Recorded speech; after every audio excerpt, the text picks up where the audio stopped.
August 3, 1943. 1,530 hours. 15th Evacuation Hospital, Nicosia, Sicily. The tent canvas ripples in the Mediterranean heat. Inside, the air is thick, antiseptic, blood, sweat, and something worse. The smell of men pushed beyond their limits. General George S. Patton Jr. moves between the cots, his polished cavalry boots striking the duckboards with measured authority. Ivory-handled revolvers gleam at his hips. 3 stars catch the filtered sunlight. He stops at each wounded soldier, his voice carrying across the ward. "Hell of a wound, son. You earned it." The men try to smile. Try to sit straighter despite the pain. Then he reaches the 7th cot, Private Charles H. Cole. 21 years old. Sitting upright. No bandages. No visible wounds. Just trembling hands and hollow eyes staring at something no one else can see. Patton stops. The temperature drops. "What's wrong with you, soldier?" Cole's voice barely reaches a whisper. I can't take it anymore, sir." For seconds of silence, then Patton's hand moves a sharp backhand across Cole's face that cracks like a rifle shot. The helmet liner flies. Doctors freeze. Wounded men twist to look. "Coward." Patton's voice is thunder. "You disgrace these men who've bled for their country." He grabs Cole by the collar, yanks him half off the cot. "I should have you shot. I should stand you against a wall right now." He shoves the private backward. Wheels toward the hospital commander. "Don't admit this man. Check him. He's faking." Then storms out. What Patton doesn't know, Cole is running a 102-degree fever. Diagnosed with malaria and chronic dysentery. Suffering from what doctors call exhaustion, but what future generations will recognize as combat trauma, wounds that don't bleed but kill just the same. 7 days later, at another hospital, Patton does it again.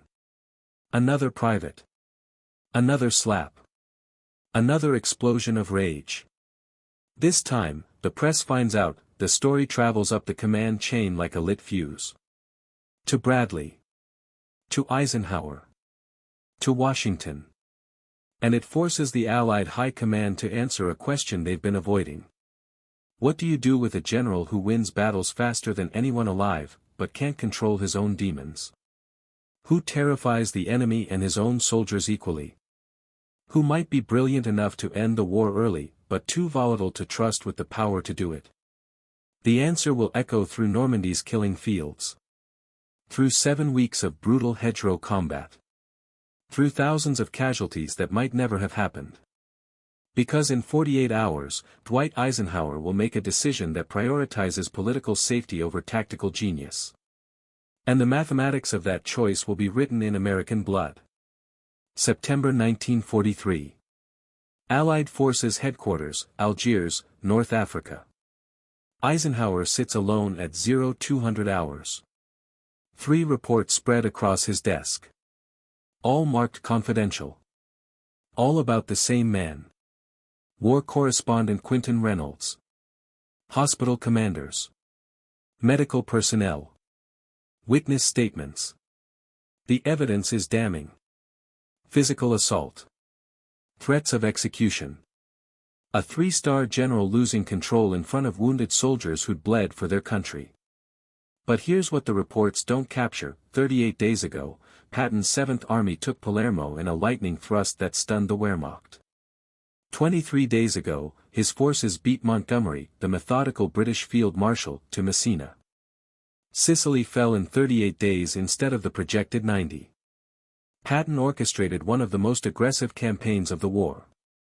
While slapping soldiers, Eisenhower opens another folder. Patton's full record.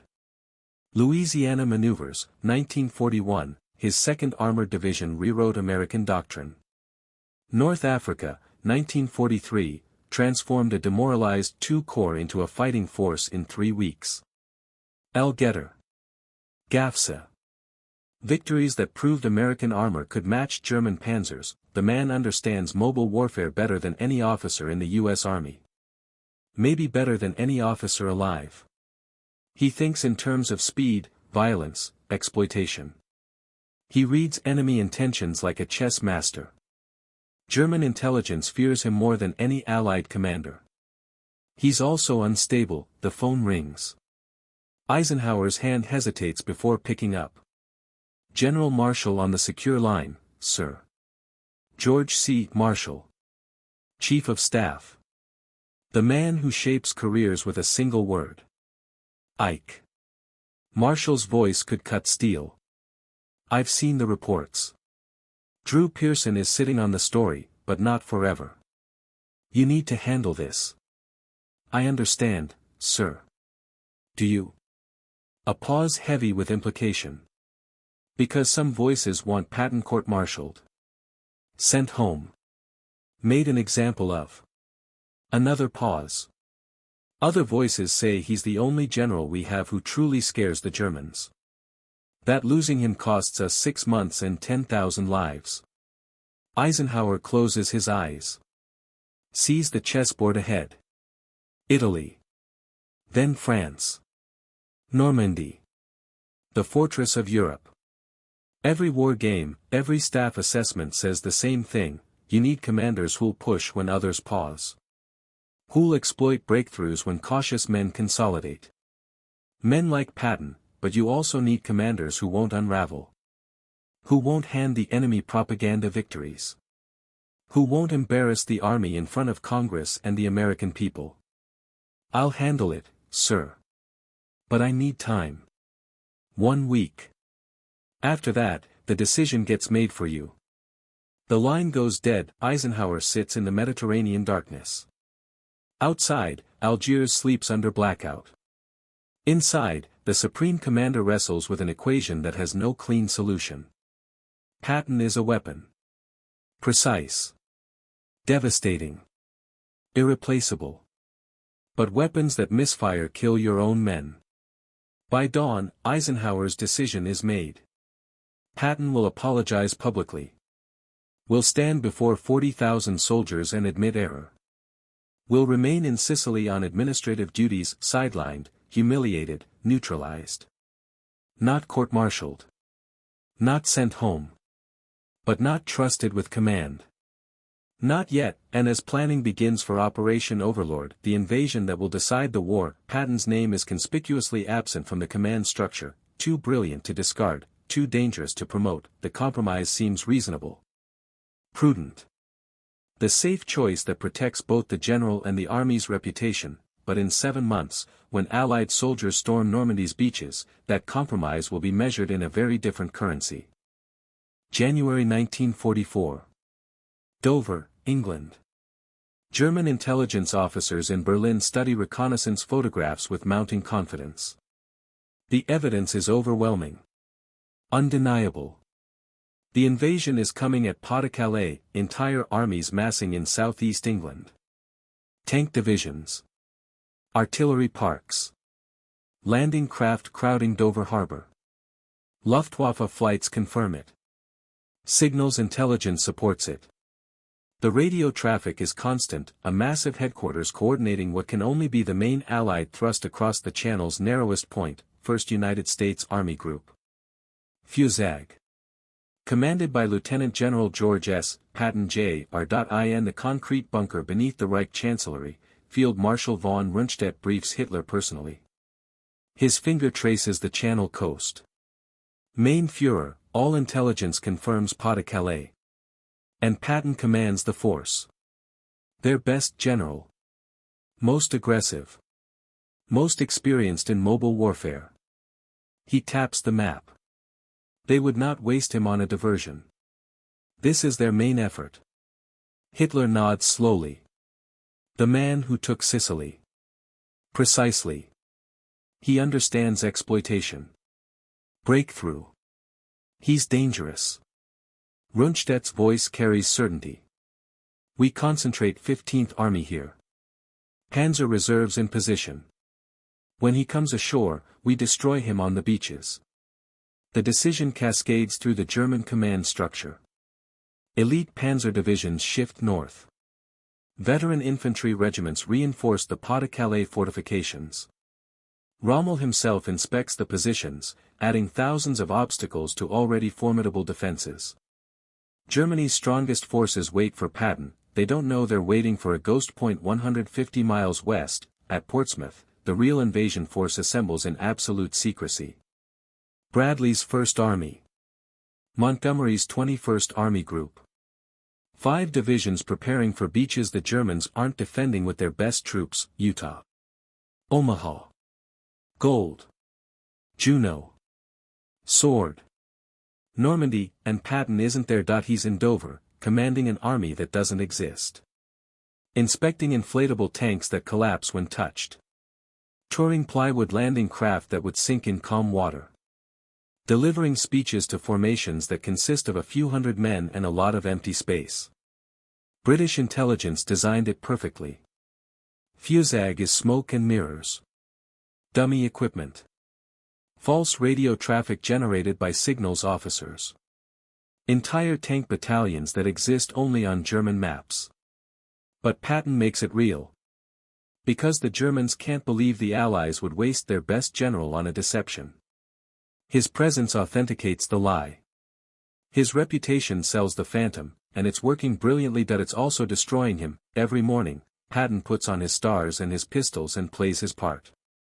Every night, he returns to quarters and writes in his journal with hands that shake from frustration. I am a prop. A piece of scenery in someone else's production. They use my name while denying me the war. He watches Bradley, his former subordinate, preparing to lead the breakout from Normandy. Reads reports about Montgomery, the cautious, methodical commander he despises, being given entire army groups to command. While he tours fake headquarters and inspects rubber tanks. The strategic logic is perfect. The deception will save thousands of lives on D-Day. Keep German panzers frozen at Pas-de-Calais while the real landings succeed elsewhere. But there's another calculation no one's making. Not Eisenhower. Not Marshall. Not the staff officer's planning overlord. What happens after the landing? What happens when Bradley's forces are grinding through Norman hedgerows, ancient walls of earth and vegetation that turn every field into a fortress? When progress is measured in meters and paid for in blood?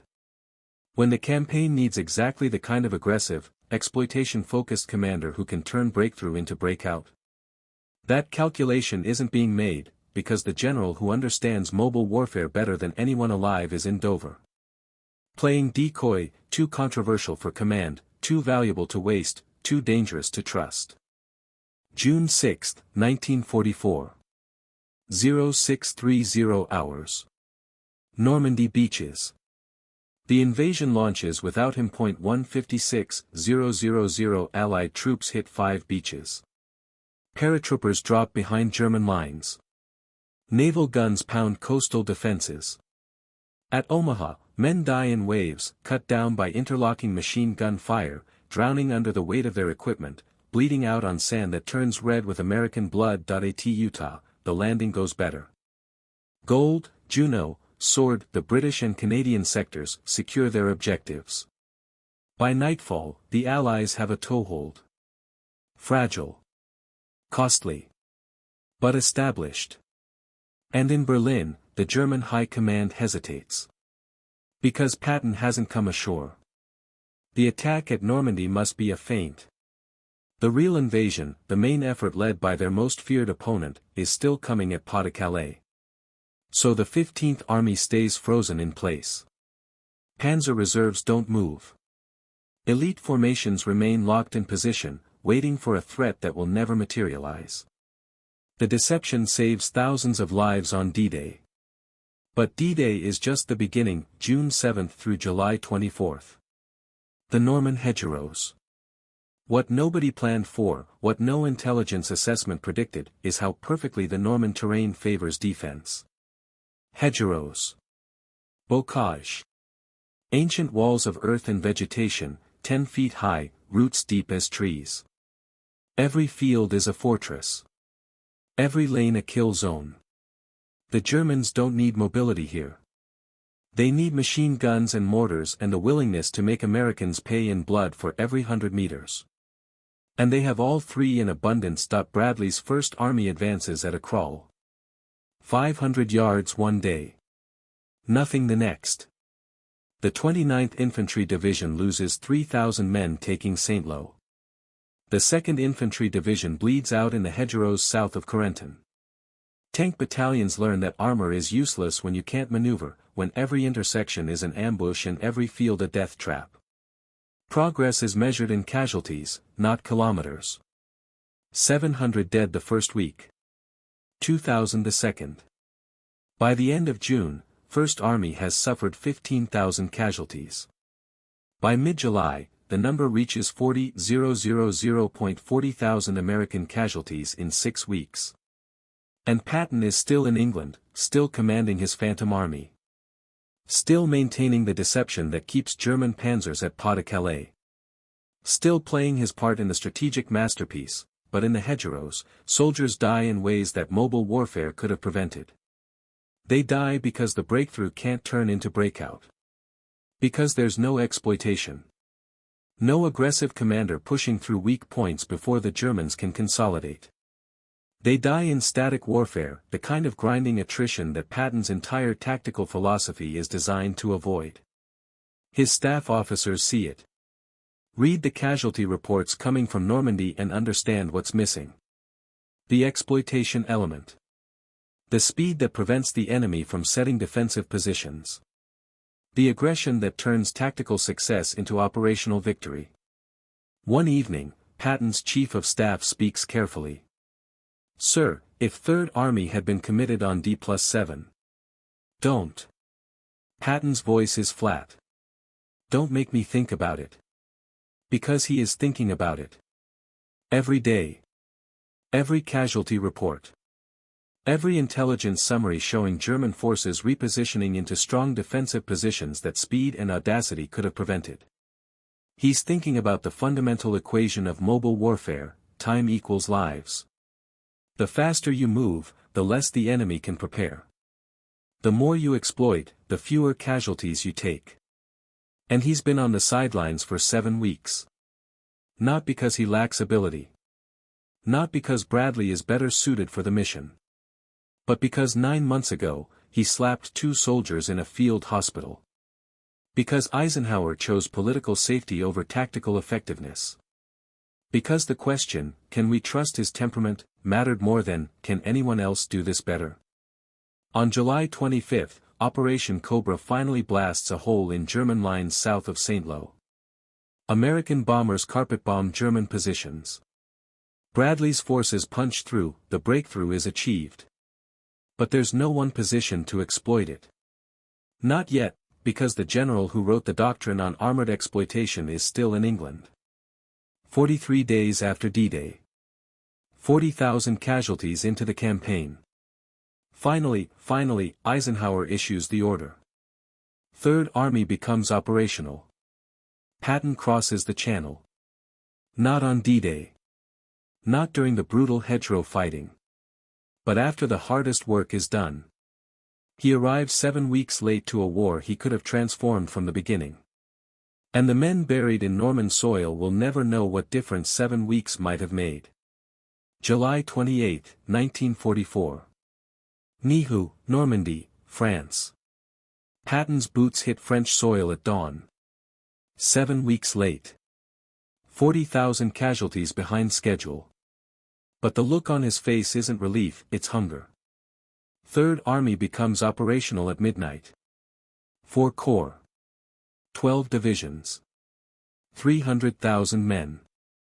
One mission, exploit the gap. Operation Cobra just hammered through German lines. Bradley punched the hole.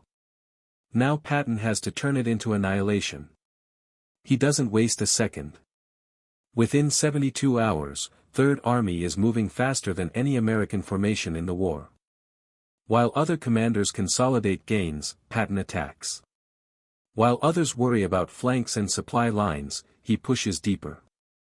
His armored columns race south through Avranches, a single narrow corridor that's a tactical nightmare, a potential death trap if the Germans counterattack.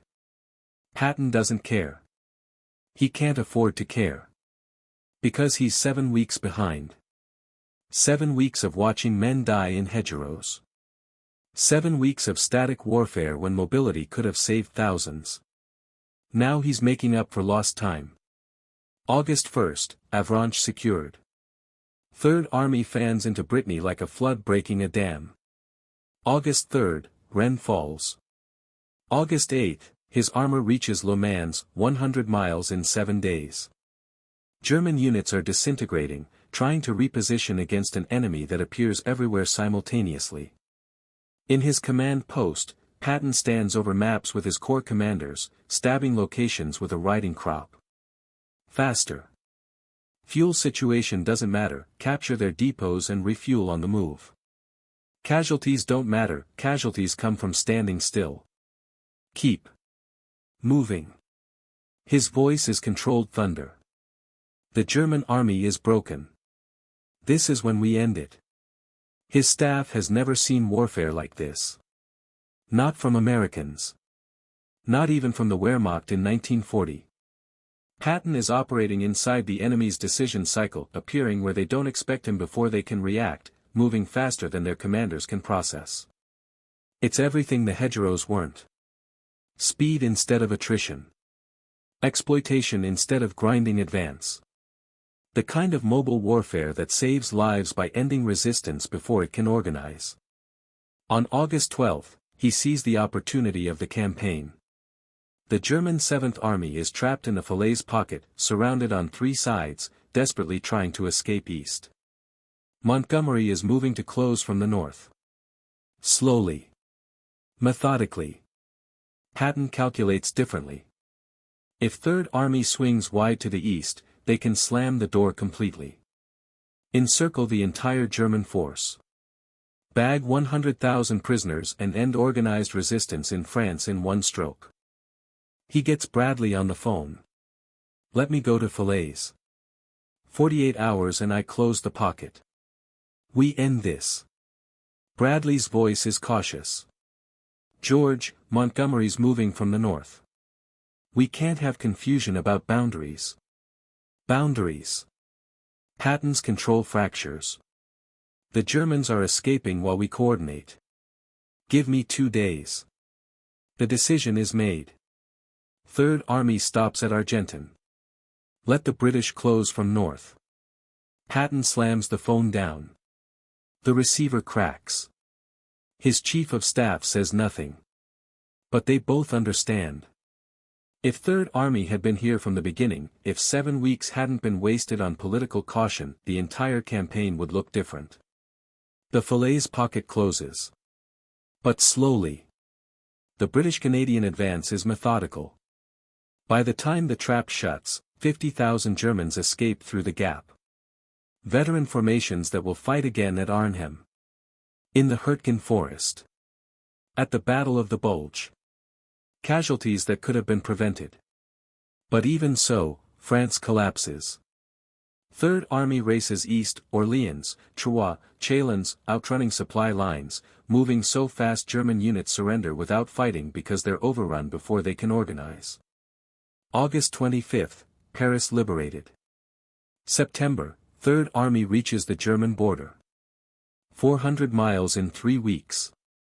47,000 square miles liberated. 6 German divisions destroyed. The fastest sustained advance by any Allied army in Europe. And military historians immediately start asking the question that will echo for 80 years. What if Patton had been there from the beginning? What if Eisenhower had risked the political backlash and committed Third Army on D-Day? What if this speed, this exploitation, this aggressive mobile warfare had been unleashed in early June instead of late July? How many of those 40,000 hedgerow casualties could have been avoided? The Germans ask the same question. In captured documents, Wehrmacht intelligence officers write assessments that read like autopsies. Employment of Patton's army was delayed too long. Had he been committed immediately, organized resistance in France would have collapsed by mid-July. They saw what Eisenhower's caution cost. Even the enemy knew, December 16, 1944. 0530 hours. The Ardennes Forest, Belgium. Winter darkness. Then fire. 25 German divisions, 200,000 men, 1,400 tanks, explode out of the Ardennes Forest. They hit thinly held American lines in a quiet sector, where green divisions rest and battered units recover. Within hours, the front collapses. Within days, German panzers are driving deep into Belgium, encircling regiments, racing for the Meuse River. The Allies are stunned. Completely unprepared. Except Patton. December 19, Eisenhower summons his commanders to Verdun. Emergency conference. The mood is funeral. The Germans achieve total surprise. American forces are scattered, disorganized, falling back in chaos. The question, how long to stabilize? Bradley estimates 2 weeks minimum. Montgomery suggests pulling back to defensible lines. The room fills with cautious assessments. Defensive thinking. Then Patton speaks. I can attack in 3 days. Silence. Officers stare like he's delusional. Eisenhower leans forward. George, you're driving east toward the Saar. To attack north into the Bulge, you'd have to disengage, pivot 90 degrees, move 3 divisions through winter conditions, and launch a counteroffensive. In 3 days. 48 hours if you need it faster. That's impossible. Patton pulls out a map. Already marked. It's planned. I anticipated this 2 days ago. 4th Armored, 26th Infantry, 80th Infantry, ready to move on my order. Routes plotted. Supply positioned. I just need authorization. The room erupts. Impossible. Reckless. Classic Patton arrogance. But Eisenhower studies the map. Studies Patton. And sees something others don't. This is what Patton was built for. Crisis. Speed. Audacity when everyone else counsels caution. Do it. 72 hours later, 3rd Army is attacking north through winter hell.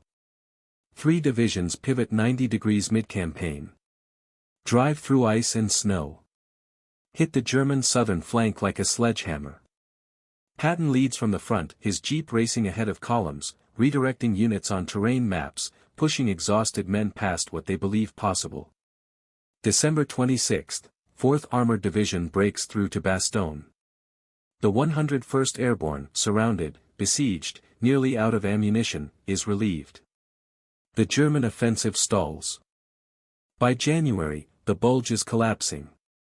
3rd Army drives 100 miles through frozen forest. Kills or captures 50,000 Germans. Turns Hitler's last gamble into catastrophic failure. Every historian agrees, only Patton could have done it that fast. But here's what haunts the analysis. The Battle of the Bulge costs 19,000 American dead. 47,500 wounded. 23,000 captured or missing. Total, 89,500 casualties. And the question that will never have a clean answer, what if Patton had been in position earlier? What if Eisenhower hadn't sidelined him for 7 weeks after D-Day? What if 3rd Army had been driving toward Germany in strength by October instead of November, positioned to detect the German buildup? Maybe even prevent the offensive entirely? What if the general who understood mobile warfare better than anyone hadn't been benched for slapping 2 soldiers?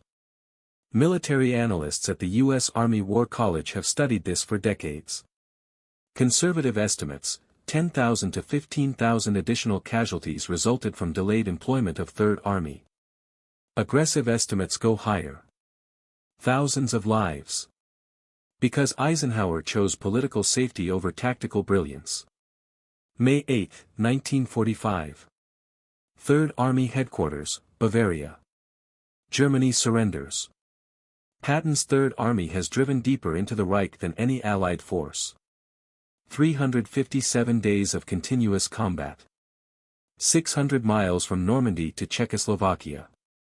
81,500 square miles liberated. 956,000 prisoners captured. And Patton sits reading casualty reports, wondering about the soldiers who didn't have to die. He never received supreme command. Never led the invasion. Never got the authority his talent deserved. Because one afternoon in Sicily, his temper destroyed his credibility. The irony is surgical. The flaw that made him dangerous to promote was inseparable from the aggression that made him lethal to the enemy. You couldn't have one without the other. Present-day, George S. Patton Jr. remains the most controversial American general of World War II. Brilliant and unstable. Visionary and reckless. History remembers his victories. The sweep across France. The relief of Bastogne. The drive into Germany. But it also remembers the cost of keeping him on a leash. 7 weeks sidelined while men died in hedgerows. Opportunities missed because political leaders feared his volatility more than they valued his genius. Patton died in December 1945, a car accident in occupied Germany, 12 days before going home.